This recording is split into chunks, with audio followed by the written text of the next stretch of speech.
ہم بھی تفصیلات پوچھتے ہیں، ادھر ادھر نہ جا. یاد رکھ بغیر مصطفیٰ کے تیرا کوئی کام نہیں چل سکتا، بغیر نبی پاک کے تیری زندگی گزر سکتی سوال ہی نہیں پیدا ہوتا. یہ وسیلہ ضائع نہ کر بیٹھنا، ایسے کسی کی بات میں نہ آ جانا. یہ ایمان ہے، یہ ایقان ہے، یہ لذت ہے، یہ حسن ہے، یہ سرمایہ ہے. کسی جگہ اس میں کوتاہی نہ کر لینا، ایک ذرہ برابر تیرے دل میں نقص نہ واقع ہو جائے. یاد رکھنا نیک اعمال بھی وسیلہ ہے. اللہ کرے کہ ہمارے عمل ایسے ہوں کہ اللہ کی بارگاہ میں قبول کیے جائیں. اللہ کرے کہ ہمارے عمل ایسے اعمال کا وسیلہ دینا 100% جائز ہے، اس میں کوئی گنجائش نہیں. حدیث پاک سنیے، میرے رسول پاک سید عالم صلی اللہ علیہ وسلم نے فرمایا بنی اسرائیل کے 3 لوگ تھے، نیک آدمی تھے. سفر پہ جا رہے تھے تو بارش تیز آ گئی. صحیح بخاری کی حدیث ہے. تیز بارش آئی، ایک غار میں پناہ لی بارش سے بچنے کے لیے. اچانک طوفان آیا تو ایک پتھر لڑک کر غار کے منہ کے آگے گر گیا. اندھیرا چھا گیا اندر، اندھیرا، طوفان ہے، پریشانی ہے. میرے حبیب پاک علیہ السلام فرماتے جب اندھیرا دم گھٹنے لگا، اندھیرا ہونے لگا، پریشان ہونے لگے، ایک بولا، کہنے لگا اگر زندگی میں کوئی نیک کام کیا ہے تو اس کو یاد کر کے دعا مانگو. اللہ کرے ہم سے کوئی نیک کام ہو جائے. جو ہوتے ہیں اس میں بھی ریاکاری ہوتی ہے، اس میں بھی ملاوٹ ہوتی ہے. کوئی نیک کیا ہے تو دعا مانگ لو. ایک نے ہاتھ اٹھائے اور دعا کیسے مانگی؟ اللہ اکبر. عرض کرنے لگا اے اللہ تو جانتا ہے میں نے بکریاں رکھی ہیں، میں دودھ دھو کے بیچتا ہوں، میرے بیٹے بھی ہیں، بیٹیاں بھی ہیں، اولاد بھی ہے، اور میرے پاس لوگ دودھ خریدنے بھی آیا کرتے تھے، پر اللہ میرے بوڑھے ماں باپ ہیں.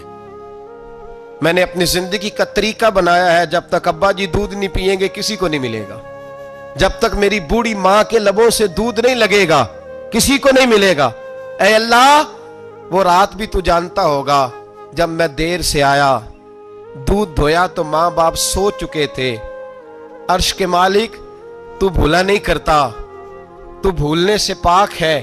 میرے رب میں دودھ کا پیالہ لے کے ساری رات کھڑا رہا ماں باپ کے سرانے، نہ میں نے دودھ بیچا نہ میں نے بچوں کو دیا. آدھی رات کے بعد ان کی آنکھ کھلی، انہوں نے دودھ پیا. اے اللہ میری اماں بھی مجھ سے بڑی راضی ہوئی، میرا باپ بھی بڑا راضی ہوا. مالک اگر وہ عمل واقعی تجھے قبول ہے تو اس مصیبت سے نجات دے دے. میرے نبی پاک علیہ السلام فرماتے اس نے یہ وسیلہ دے کے دعا مانگی تو اللہ نے پتھر سرکا دیا. پہلے روشنی نہیں آ رہی تھی، اب روشنی آنی شروع ہو گئی. پتہ چلا جو زندگی میں روشنی چاہتا ہے وہ ماں باپ کی نوکری کرے، جو زندگی میں روشنی چاہتا ہے وہ ماں باپ کی بلے شاہ تو آسمانی اڈدیاں پھڑنا ہے، اور جڑا گھر بیٹھا انہوں پھڑیا ہی نہیں. ان کی نوکری کرو روشنی ملے گی. دوسرا بولا، اس نے کہا اے اللہ تجھے پتہ ہے میں نے کئی لوگ مزدوری پہ رکھے ہوئے ہیں. ایک شخص مزدوری کرتا تھا تو کچھ کلو کچھ سیر چاول، کچھ چاول اس کی مزدوری بنے. مثال دے کے سمجھاتا ہوں، 10,000 کے چاول اس کی مزدوری بن گئے. میں نے اس کو کہا مزدوری لے لے تو وہ ناراض ہو کے چلا گیا ناراض ہو کے. لیکن اے اللہ میں نے اس کا مال کھایا نہیں، میں نے مزدور کا حق رکھا نہیں. اے اللہ میں نے 10,000 علیحدہ کر دیا، وہ چاولوں کی قیمت میں نے علیحدہ کر دی. جب میں کاروبار کرتا تو میں نے اس کا پیسہ انویسٹ کر لیا، پھر اس پیسے سے میں کماتا رہا. ایک وقت آیا کہ زمانے بیت گئے، وہ 10,000 10 لاکھ یا یوں سمجھ لیں 10 کروڑ ہو گیا. کئی گائیں، کئی اونٹ، کئی پلاٹ آ گئے. اے اللہ کئی زمانے کے بعد وہ مزدور لوٹا اور کہنے لگا صاحب میں غریب ہو گیا ہوں، تنگ دستی آ گئی ہے، بوڑھا ہو گیا ہوں، وہ میرے پیسے تو دے دیں. تم اے اللہ میں بے ایمان نہیں ہوا، ایک رتی برابر بھی میرے دل میں میل نہیں آئی. میں نے کہا یہ اتنی درجن گائیں تیری، یہ اونٹ تیرے، یہ پلاٹ تیرے. وہ کہنے لگا تو مجھ سے مذاق کرتا ہے، میرے تو تھوڑے سے چاول تھے، یوں سمجھ لے 10,000 کے اور اتنا کچھ. میں نے کہا وہ تیرے پیسے تو ناراض ہو کے چلا گیا، میں نے ڈھونڈا تو ملا نہیں. وہ تیرے پیسے میں نے انویسٹ کیے تو آج یہ سارا سرمایہ اسی کا ہے. اے اللہ وہ بوڑھا مزدور جب اتنی گائیں ملی، اتنے اونٹ ملے، اتنے اسے پلاٹ ملے تو وہ روتا دعائیں دیتا گیا. اے اللہ اگر تجھے میرا وہ عمل قابل قبول ہے تو اس مصیبت سے نجات عطا فرما. میرے نبی پاک سید عالم صلی اللہ علیہ وسلم فرماتے پتھر تھوڑا اور ہٹ گیا. اب تیسرا بولا عمل کا وسیلہ دے کے، او بھائی کوئی عمل بچا کے رکھ, کچھ کر لے, کچھ زندگی میں اکٹھا کر لے. کوئی تو ایسا عمل ہو جب قیامت آئے تو مصیبت سے بچ سکے, تو قبر میں مصیبت سے بچ سکے, تو دنیا میں مصیبت سے بچ سکے. میرے رسول پاک سید عالم صلی اللہ علیہ وسلم فرماتے ہیں, تیسرا بولا, کہنے لگا اے اللہ تو جانتا ہے میں جوان, میں رانا, میں حسین, مجھے عورتیں دعوت دیتی تھی, اپنی طرف مائل کرتی تھیں, لیکن میں کسی پر نہ دیکھتا. بس ایک چچا کی بیٹی پہ میں عاشق ہو گیا, اس کے میں قریب جانے لگا, بلانے لگا, 100 دینار بھی اکٹھے کیے اس کو دینے کے لیے. ایک ایسا وقت آیا کہ وہ راضی بھی ہو گئی. اے اللہ تنہائی بھی آ گئی. یوں سمجھ لو کہ میں جوان بھی, حسین بھی, مالدار بھی, میں چاہوں تو ایک ایک دن میں 4 دفعہ میں بدکاری کر سکتا تھا. اے اللہ ساری خوبیاں تھیں. وہ بی بی میرے پاس آئی, کمرہ, تنہائی, کوئی دیکھنے والا نہیں تھا. جب میں اس کے قریب جانے لگا تو وہ عورت کہنے لگی تو رب سے ڈر جا, رب سے ڈر جا, رب سے ڈر جا. اے اللہ طاقت بھی, جوانی بھی, حسن بھی, مال بھی, میں سب کچھ کر سکتا تھا پر تیری لیے. اور اگر مسلمان ہوگا تو کہے گا اے اللہ تیرے رسول کے لیے, اے اللہ مدینے والے چاند کی بات مان کے, اے اللہ آمینہ کے معصوم کی بات مان کے, اے اللہ جناب فاطمہ الزہرا کے ابا کی بات مان کے میں نے اپنے نفس کی خواہش کو کچلا, اور کچل کر کے میں نے وہ گناہ نہیں کیا, اس کو آزاد کر دیا. اگر وہ عمل تیری بارگاہ میں قبول ہے تو نجات دے دے. میرے نبی پاک فرماتے ہیں بس دعا ختم ہوئی تو اللہ نے پہاڑ دور پھینک دیا, اللہ نے نجات دے دی. اللہ کرے میری ملت کے جوان کو بھی یہ نیکی نصیب ہو جائے. اللہ کرے ماں باپ کی خدمت کرنے والے بن جائے. اللہ کرے ہم مزدوروں کا حق دینے والے بن جائے. اللہ کرے ہم بے ایمانی, دھوکے بازی کو چھوڑ دیں. اگر کوئی ایسا عمل ہوگا تو اللہ دنیا میں بھی نجات دے گا مشکلوں سے, قبر میں بھی اللہ نجات عطا فرمائے گا, قیامت میں بھی اللہ. عمل کا وسیلہ دینا رب کی بارگاہ میں جائز ہے. بولیے اللہ کے ناموں کا وسیلہ دینا جائز ہے. کوئی بھی عبادت اگر خلوص کے ساتھ کی جائے, میرے نبی پاک نے فرمایا فرض نماز پڑھ کے تو جو دعا بھی مانگے گا رب تیری قبول فرما لے گا. فرض نماز پڑھ کے جو 2 دعا بھی مانگے گا اللہ تیری. اس کا مطلب ہے اعمال کی برکت سے اللہ دعائیں قبول کرتا ہے. اللہ دعائیں قبول, بس پھر وہی دعا کرتا ہوں اللہ ہمیں خلوص والے عمل کی توفیق عطا فرما.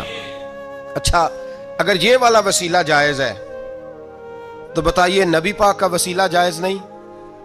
عمل میں تو کوئی کوتاہی ہو سکتی ہے, لیکن حضور کی وجاہت میں کوئی کوتاہی ہو سکتی, نبی پاک کی رحمت میں کوئی کمی ہو سکتی.